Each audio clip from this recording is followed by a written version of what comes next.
Continuamos con el padre Alberto Cutié.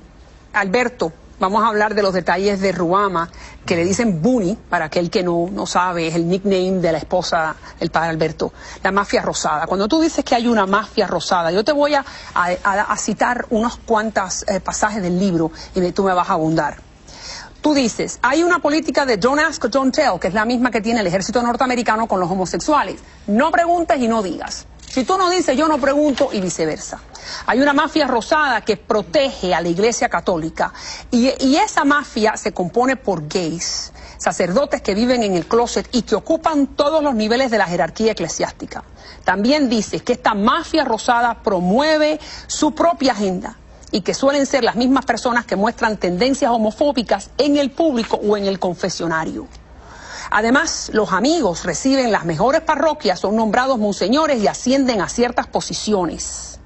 Y hay un obispo que es conocido como la Reina del Sur en una diócesis. Pero wow, para los hermanos católicos que nos están mirando, que aman a su iglesia, esto tiene que ser muy fuerte. Yo la amo también. Sí, yo también amo esa iglesia. Yo creo que cuando uno critica sin fundamento o dice las cosas sin fundamento, eso es muy malo. Como muchos titulares que han dicho, el padre Alberto ataca a la iglesia. Yo no estoy atacando a la iglesia católica. Yo creo que estoy diciendo experiencias que yo viví durante casi 25 años discerniendo, preparándome y viviendo el sacerdocio. Esto no es un ataque sin fundamento. Esto es lo que yo viví y lo que vi con estos ojos. Pero nadie se atreve a decir esto. Bueno, es que nadie quiere pasar a 8 años en un seminario para vivirlo. Nadie quiere aguantar palo, ¿no? Durante 15 años de aguantar cosas. Y no solamente eso. Esto que yo digo no se aplica a todos los sacerdotes. No, claro. Pero ciertamente se aplica a un grupo de sacerdotes que tienen mucha influencia. Y usted le pregunta a casi cualquier sacerdote, no solamente en Estados Unidos, América Latina, y te dicen, sí, realmente es así. Hay gente que usa la posición y la situación para proteger a otros que están en situaciones similares. Esto ha salido en los... Le voy a decir algo, el padre Alberto no es el único que ha escrito este libro. El padre Daniel Cousins, que fue profesor 40 años en Baltimore, escribe. El padre Richard Sipe, monje que ahora es psiquiatra, habla sobre este tema. Pero Cousins dice que el 60% de los sacerdotes católicos en Estados Unidos son homosexuales. El 60% de los católicos, de los sacerdotes católicos en este país, son homosexuales. Lo practiquen o no lo practiquen. Ya hay una gran hipocresía. Eso lo dice el padre Daniel Cousins. Sí, en su libro. Y te voy a decir algo, a mí no me molesta, de hecho, que los sacerdotes sean homosexuales. Lo que me molesta es que por un lado digan, no seminaristas homosexuales, como ha dicho el Papa Benedicto, no sacerdotes homosexuales en la iglesia, cuando él muy bien sabe que hasta en los más altos niveles del Vaticano existen sacerdotes homosexuales. Pero Alberto, es que la Iglesia Católica condena el homosexualismo, como también lo condenan otras iglesias, pero hablemos de la católica. Dicen que es intrínsecamente desordenado. Entonces tú no puedes decir, en mi opinión, que un ser humano creado por Dios es intrínsecamente desordenado. Porque yo creo que eso en sí es un desorden. O sea, si Dios nos ha creado a todos diferentes, si tú ves los árboles y todos los árboles son diferentes, y ves las aves del cielo, y ves el mar, y ves todo, y todo en la creación es diferente, porque un ser humano que tiene orientación homosexual es intrínsecamente desordenado. Pero aparte de eso, estamos hablando de la gran hipocresía que demuestran estas palabras. Si tú me estás diciendo que hay un obispo que le dicen la Reina del Sur y que en el seminario había un alto grado de homosexualidad en el que ya tú estuviste y de promiscuidad, y que el rector tenía un amante seminarista, esto está en tu libro, y que el obispo tenía algunos amantes seminaristas, por favor, estamos hablando de unos niveles de hipocresía espantosos.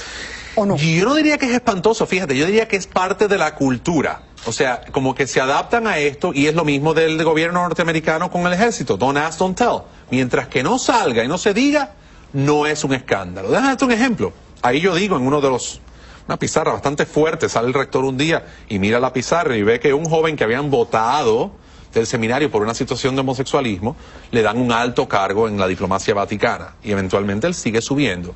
¿Y cuál fue la reacción del rector? Dice, ¿con qué cardenal se habrá costado para llegar a esa posición? Eso fue un rector de un seminario delante de un montón de seminaristas. Es una frase muy fuerte. ¿Cómo? Pero repítemelo otra vez. ¿Con qué cardenal se habrá costado para llegar a esa posición? Ese fue el rector del seminario mío, delante de un grupo de seminaristas que la mayoría somos sacerdotes hoy día. ¿Y qué tú pensaste en ese momento? No, gente, yo tenía 19, 20 años y decía, ¿qué está hablando él? No, para mí los cardenales no se acostaban con nadie, ¿no? No, y para mí también. Y entonces eso era un poco doloroso. Doloroso para un hombre joven que tenía esta imagen idealista de la iglesia.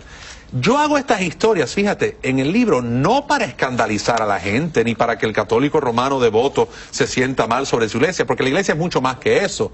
Y no tiene que ver también el Espíritu Santo que actúa a través de toda esta fragilidad humana. Claro. Y yo lo veo. Que tiene compasión de nosotros, los pecadores. Exacto, pero yo creo que no conocer esas cosas es no conocer toda la historia.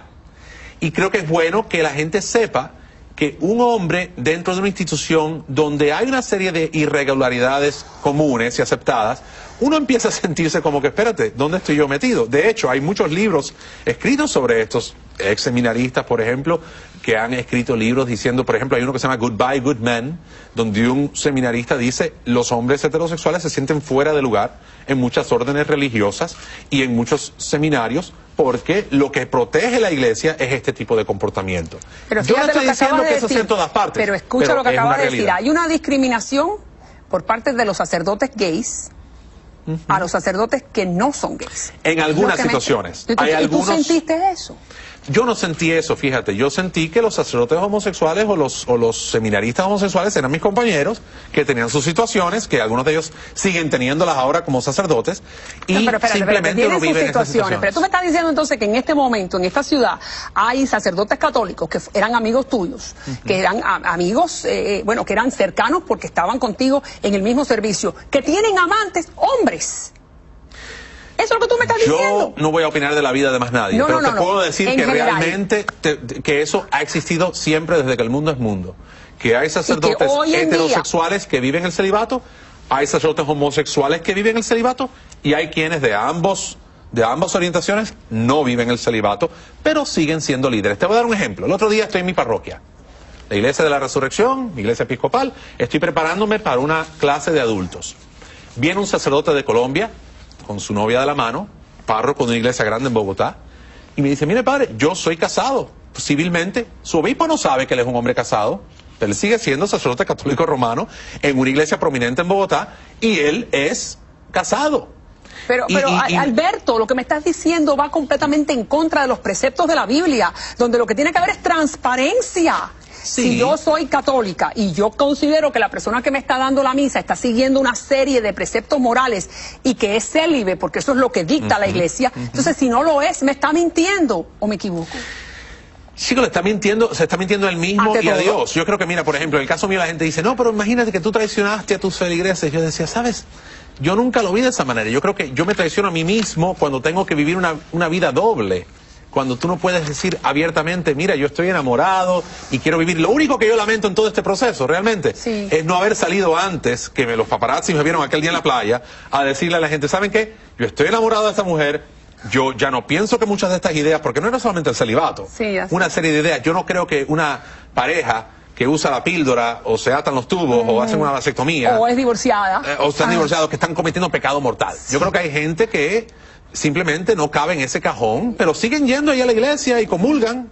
Bien. Y yo te digo, está bien que comulguen, pero la iglesia dice que no pueden, porque casi todo el mundo tiene un problema. Si tú usas in vitro para tener hijos, tampoco puedes tener la comunión, porque es... Y vamos a hablar de ese momento de la iglesia, de la playa, que bueno, todos lo vimos, y vamos a ir ahí próximamente, pero háblame un poquito más de cuando estos sacerdotes que tú me estás diciendo que algunos de ellos llevan una vida homosexual, le niegan la solución a los gays, a las lesbianas, que vienen pidiendo algún tipo de sosiego porque se sienten en pecado. Esa es una historia que yo cuento en el libro, que fue real. Yo estaba en un confesionario un día y me acuerdo que una joven, creo que de buena intención, vino y me dijo, mire padre, yo estoy luchando con esto, esta es mi situación, esta es mi orientación.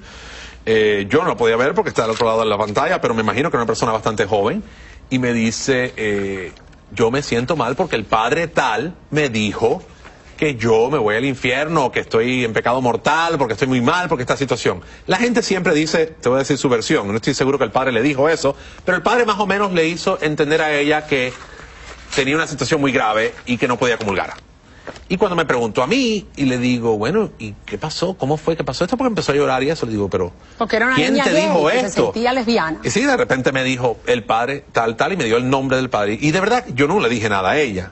Pero yo por dentro, y lo cuento en el libro, me sentí tan mal porque ese padre tenía reputación de tener su pareja y de estar en otra situación de homosexualismo. Y decía yo, ¿cómo es que la misma gente, siendo homosexual dentro de la iglesia, discriminan tanto a estas personas que vienen buscando ayuda. O sea, y te voy a decir, hay algo maravilloso en ser episcopal, y te digo esto, que en nuestra iglesia hay gente ultra conservadora, hasta el punto que son hasta más conservadores que muchos católicos romanos, y hay gente ultra liberal, ¿no? Yo quisiera pensar que no soy ni de un extremo ni del otro, pero la realidad es que a todo el mundo se le acepta y se le respeta, y no se le impone ser algo que no son. Y si hay un sacerdote que es homosexual, se sabe que esta persona por lo menos se compromete o al celibato o a vivir en una pareja decentemente, y no a esta promiscuidad de ir visitando los clubes gays. Porque hay que recordarle a los amigos que nos están mirando que los episcopales, la iglesia a la que pertenece Alberto ahora, permite que haya obispos gays, que haya... bueno, tenemos uno que es abiertamente gay, y digo yo, bueno, ok, tienes uno que es abiertamente gay que lo dice, pero aquí tienes decenas de ellos que lo son, y lo dice, están enclosetados, ¿no? Así que, ¿cuál es la diferencia? Vamos a hablar de los episcopales más adelante, porque yo sé que yo soy episcopal por la mañana y cristiana evangélica por la noche, porque mi hija está en una iglesia episcopal. Una mujer me llamó la atención, era hermosa, con una figura impresionante, cabello largo y oscuro y ojos claros, miel profundo. Cuando nuestros ojos se encontraron, fue sencillamente magnético. Algo hizo clic. Durante 11 años tú estuviste enamorado de Bunny, tu actual esposo. Ahora me vas a contar cómo fue la playa. Ya regreso.